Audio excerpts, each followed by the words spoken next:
نبی صلی اللہ علیہ وآلہ وسلم نے فرمایا کہ یہود و نصارہ وہ کبھی بھی مسلمانوں کو فائدہ نہیں پہنچا سکتے۔ مدینہ کے اندر سب سے زیادہ 3 بڑے بڑے قبیلے، بنو قریظہ، بنو قینقاع، بنو نذیر، یہ یہودیوں کے بڑے بڑے قبیلے تھے۔ آپ صلی اللہ علیہ وآلہ وسلم کے بارے میں یہودیوں کا کیا خیال تھا؟ آپ صلی اللہ علیہ وسلم کی زوجہ محترمہ امہات المؤمنین سیدہ صفیہ رضی اللہ تعالی عنہا، صفیہ بنت حیی بن اکتب، یہ نبی صلی اللہ علیہ وسلم کی زوجہ محترمہ ہیں۔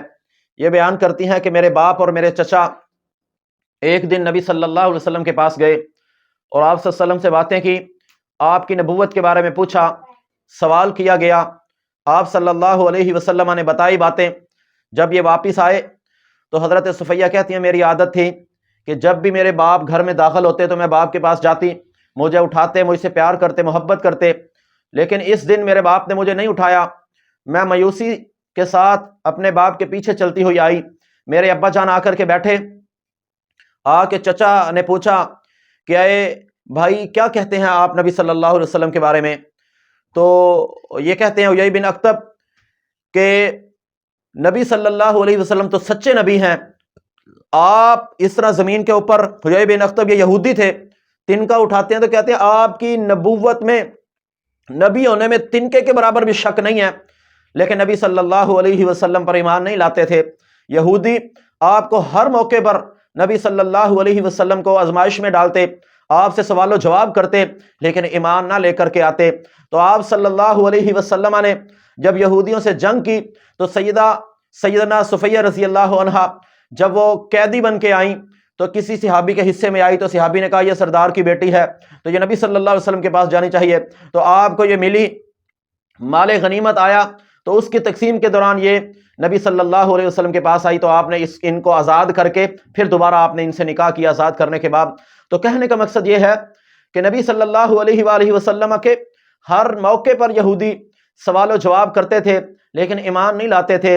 بھائی یہی وہ یہودی ہیں، مدینہ ان کی اپنی سرزمین نہیں تھی تو مدینہ کے لوگوں نے ان کو جگہ دی، رہائش دی، یہ مدینہ کے اندر رہنا شروع ہو گئے۔ تو آج فلسطین نے 1993 کے اندر جب ہٹلر نے قتل کیا تھا، یہودیوں کو ذبح کیا تھا، قتل کیا تھا، تو تب یہ چند مٹھی بھر یہودی جو چھوڑے تھے ان کو دنیا کی کوئی طاقت رہائش دینے کے لیے تیار نہیں تھی، تو یہ فلسطینیوں نے ان کو رہائش دی۔ جب ان کو رہائش دی ایک انسان ہونے کے ناطے تو انہوں نے اس پہ قبضہ کر لیا۔ قبضہ کرنے کے بعد آج انہی احسان کرنے والے لوگوں کے ساتھ ظلم و زیادتی کر رہے ہیں، بھائیو ان کو قتل کر رہے ہیں، ان کے بچوں کو مار رہے ہیں، ان کی خواتین پر ظلم و زیادتی کرتے ہیں۔ تو بھائیو یہ نبی صلی اللہ علیہ وسلم کا ارشاد ہے، آپ نے ہمیشہ ان کی مخالفت کرنی ہے۔